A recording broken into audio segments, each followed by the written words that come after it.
Selamat datang kembali di channel YouTube ini.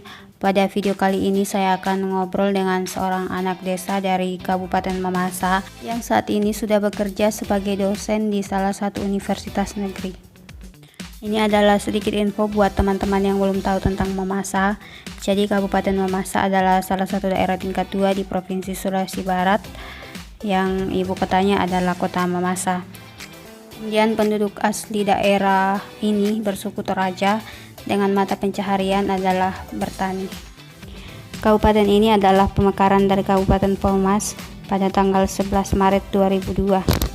Sebelum berpisah dari Kabupaten Polmas, daerah ini merupakan daerah yang sangat tertinggal di segala bidang, bahkan sebagian besar anak pada zaman itu tidak dapat melanjutkan pendidikan ke jenjang yang lebih tinggi.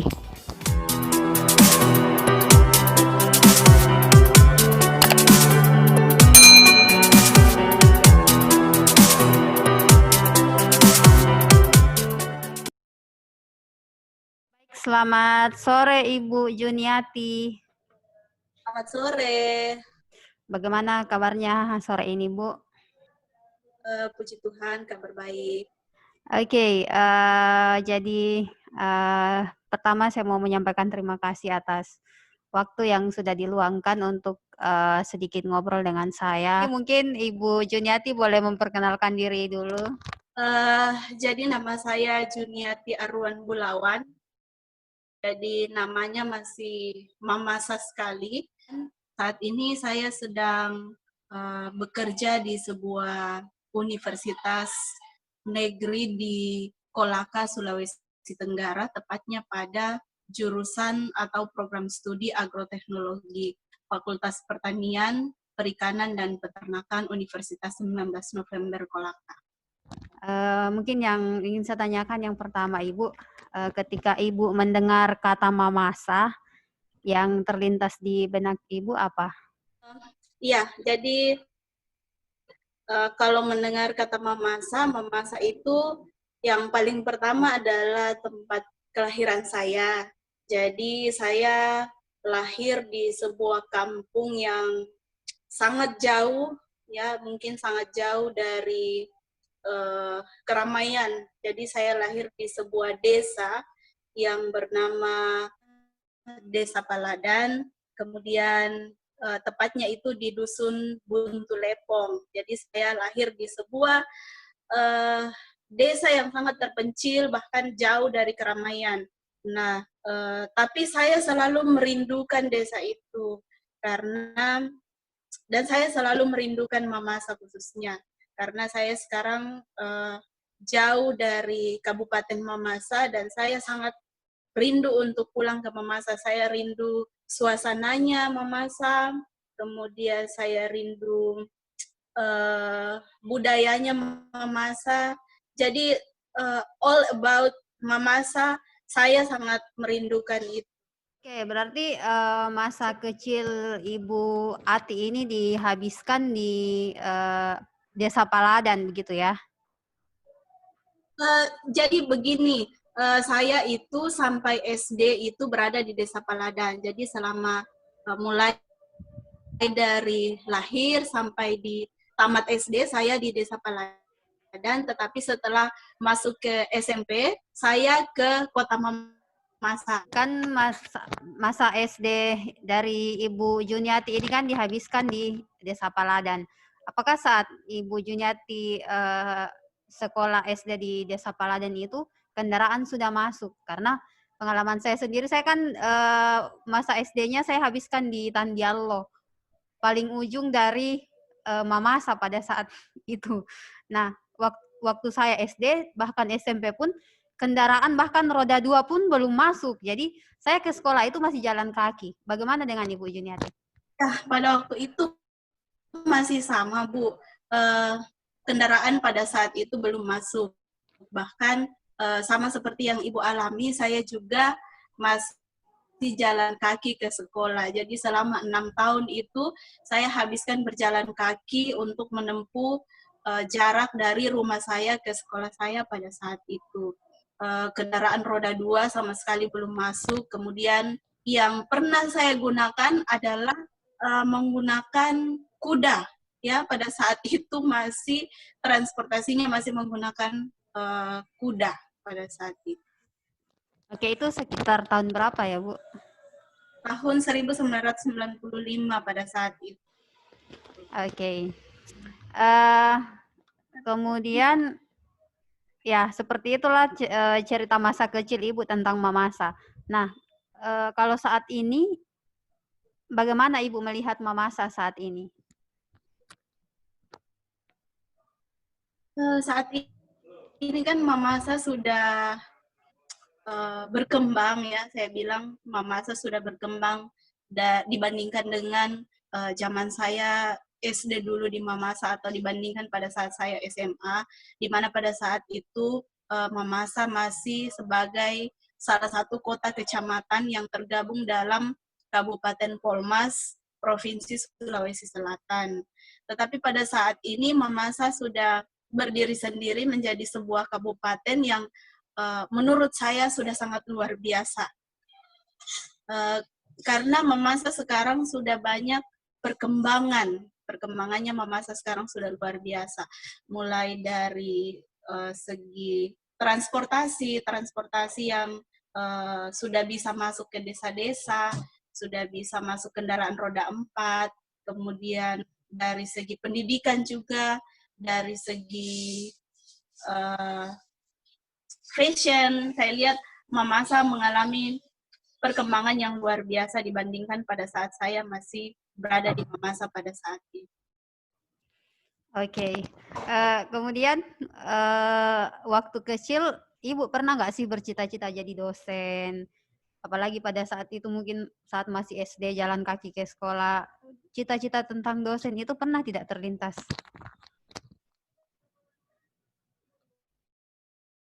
Ya, cita-cita tentang dosen sama sekali tidak pernah terlintas di benak saya. Karena cita-cita saya adalah cita-cita sejuta umat menjadi seorang dokter. Ya, pada saat itu. Jadi sama sekali tidak ada cita-cita untuk menjadi seorang dosen. Lalu akhirnya Ibu kemudian menjadi dosen saat ini tuh seperti apa prosesnya? Jadi setelah menyelesaikan pendidikan S1 saya kemudian mencoba mencari pekerjaan. Ya otomatis lah ya kalau misalnya kita sudah selesai sarjana, pasti kita akan mencari pekerjaan. Nah pada saat itu saya mencoba untuk melamar CPNS tahun 2010 pada waktu itu, tetapi tidak lolos. Tidak lolos. Kemudian saya kembali ke Mamasa. Saya ingin mengabdikan diri di Mamasa seperti itu. Nah, saya masuklah ke sebuah kantor pada saat itu dan menjadi staff. Menjadi staff. Pada saat itu saya menjadi staff operator karena memang pada saat itu tidak ada penerimaan pegawai. Jadi saya masuklah ke sebuah kantor itu dan selama kurang lebih 6 bulan saya bekerja pada saat itu. Kemudian pada saat saya sedang bekerja di kantor itu, saya mendapatkan sebuah informasi dari Kementerian Desa, ya kalau tidak salah pada saat itu. Nah, saya mendapatkan sebuah informasi bahwa ada sebuah lowongan pekerjaan yaitu pendamping desa. Nah, saya mendaftarlah di situ. Kemudian saya mendaftar sebagai perwakilan dari Provinsi Sulbar. Nah, dan saya dinyatakan salah satu peserta yang dinyatakan lolos pada saat itu.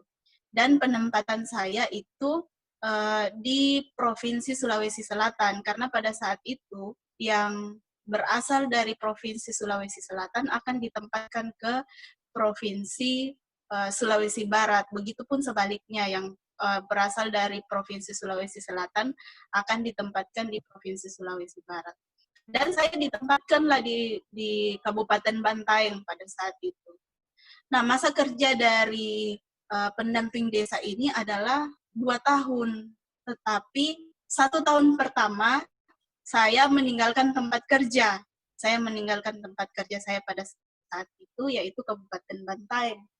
Nah, pada Pada saat saya meninggalkan tempat kerja, tim pemeriksa datang dari pusat dan bertiga dengan teman saya yang pada saat itu kami meninggalkan tempat dengan alasan yang penting karena kami kembali untuk merayakan Natal. Nah, pada saat itu tim datang dan kami didapati tidak berada di tempat itu pada saat itu. Jadi, apa yang terjadi selanjutnya, kami dipecat. 3 orang itu, kami dipecat dari pekerjaan itu. Nah, tetapi entah kenapa saya malah bersyukur. Saya malah bersyukur ketika dipecat pada saat itu. Kenapa? Saya akhirnya kembali ke Makassar, kemudian saya mencari kerja lagi di Makassar, sambil mencari kerja.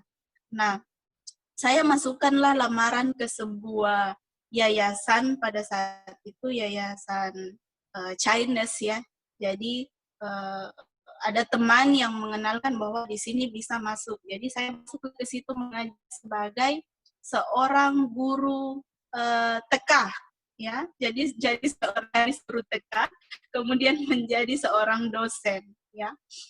Jadi masuklah saya pada saat itu di situ. 1 tahun mengajar di situ, saya kemudian mencari informasi tentang bagaimana kalau saya kira-kira melanjutkan studi saya seperti apa. Saya ke kampus pada saat itu bertemu dengan seorang dosen saya, kemudian beliau mengatakan bahwa saat ini sedang terbuka pendaftaran untuk jurusan kita. Jadi akhirnya saya mendaftar, kemudian saya katakan bahwa, Prof, saya kalau misalnya dengan biaya sendiri, saya tidak mampu, saya tidak sanggup untuk melanjutkan kuliah. Dan beliau mengatakan bahwa daftar saja dulu, kalau misalnya dinyatakan lolos di pasca sarjana, maka akan dibantu untuk mengurus beasiswa. Seperti itu. Jadi, saya mendaftarlah di jurusan yang sama dengan S1 saya, yaitu Ilmu Hama dan Penyakit Tumbuhan. Nah, setelah dinyatakan lolos, akhirnya saya benar-benar dibantu untuk mendapatkan beasiswa pada saat itu, yaitu beasiswa BPPDN, ya. Beasiswa BPPDN itu dari Dikti. Akhirnya saya melanjutkan kuliah saya, dan pada saat itu syaratnya adalah akan mengabdi untuk pada pada perguruan tinggi yang ditunjuk oleh Dikti. Tetapi ternyata setelahnya itu kita dibiarkan atau kita dibebaskan untuk mandiri, untuk mencari sendiri universitas-universitas yang bisa menampung kita. Nah, setelah menyelesaikan S2 saya atau pasca sarjana itu, akhirnya saya mencari informasi untuk menjadi seorang dosen. Nah, pada saat itu saya mendapatkan informasi dari teman saya yang ada di Gorontalo bahwa di sini ada terbuka lowongan untuk dosen. Saya masukkanlah lamaran ke sana dan akhirnya saya memberanikan diri untuk berangkat ke Gorontalo untuk menjadi seorang tenaga pengajar di sana. Jadi saya di sana selama 2 tahun mengajar di salah satu universitas swasta yang terkemuka di Gorontalo. Kemudian 2 tahun di Gorontalo, selama 2 tahun di Gorontalo, saya akhirnya mendaftar untuk mengikuti CPNS. Nah, saya mendaftar untuk mengikuti CPNS itu pertama pada tahun 2018.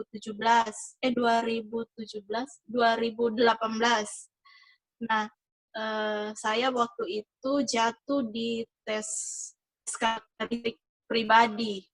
Nah, kemudian kemampuan pribadi ya. Iya, SKD dasar di dalamnya kan ada poin-poinnya 3 tuh. Nah, jadi saya jatuh pada saat itu. Nah, kemudian tahun 2018 kembali saya mendaftar dan puji Tuhan pada saat itu belum lolos juga SKD. Tetapi setelah perankingan ternyata puji Tuhan saya menduduki peringkat pertama untuk nilai SKD itu di tempat saya mendaftar. Akhirnya saya dinyatakan berhak untuk mengikuti tes selanjutnya atau tes SKB.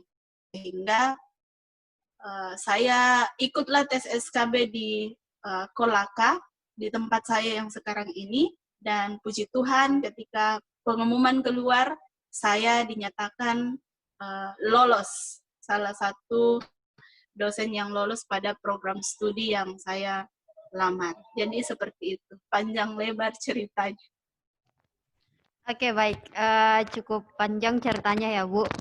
Kemudian kalau kita lihat di forum dosen Mamasa yang berdiri beberapa bulan yang lalu kan, dosen dari Mamasa, sebuah kabupaten yang sangat terpencil dulu, itu memang masih sangat sedikit. Bahkan yang di negeri pun, yang menjadi dosen di universitas negeri itu masih bisa dihitung dengan jari. Nah, perasaan Ibu sendiri dengan kondisi seperti itu bagaimana? Yang pertama, saya mengapresiasi bahwa ada beberapa dari kita yang orang Mamasa, ya, dan cukup mengagetkan saya juga bahwa ternyata sudah ada orang-orang yang berprofesi sebagai dosen yang berasal dari Mamasa. Karena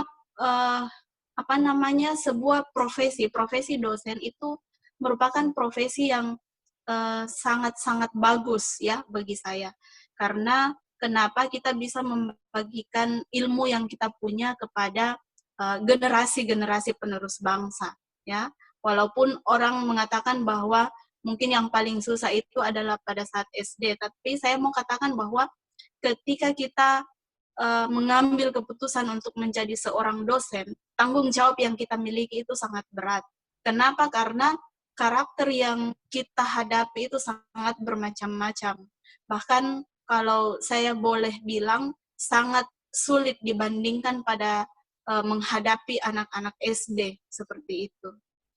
Oke, mungkin sedikit cerita karena sepertinya perjalanan kita kurang lebih sama ya, Bu. Saya pun demikian, tidak pernah berkepikiran dulu untuk jadi dosen, dan bahkan di benak saya untuk menjadi dosen itu sangat sulit buat kita orang kampung yang lahir dibesarkan di kampung, yang ya kadang-kadang teman-teman di sekitar kita mengatakan bahwa dia orang kampung, tapi coba ketika kita membandingkan, ketika dia menceritakan kampung versi dia dan kampung versi kita, itu jauh sekali.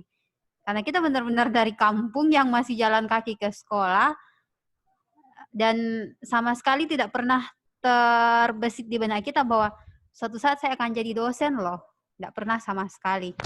Nah, kalau menurut Ibu sendiri bagaimana? Ya, saya juga seperti itu. Karena kita benar-benar berasal dari sebuah kampung yang benar-benar terpencil. Sampai pada saat itu, ketika saya masih SD, saya ingat sekali, saya saat itu masih belajar dengan menggunakan pelita, ya, pelita yang dibuat sedemikian rupa untuk menjadi penerang pada saat kita belajar.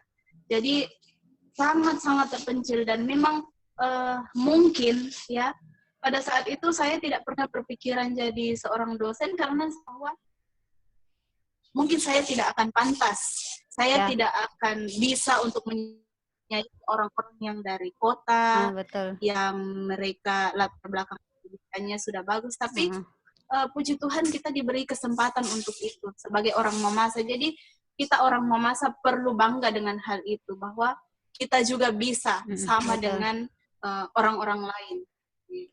Oke. Nah, jadi salah satu yang mungkin saya bisa sampaikan juga bahwa kita saja yang dulu masih pakai pelita yang dari minyak tanah, itu kan, bisa. Apalagi adik-adik kita yang saat ini, bahkan ketika SD pun sudah naik motor, sudah diantar dengan motor ke sekolah ketika SD.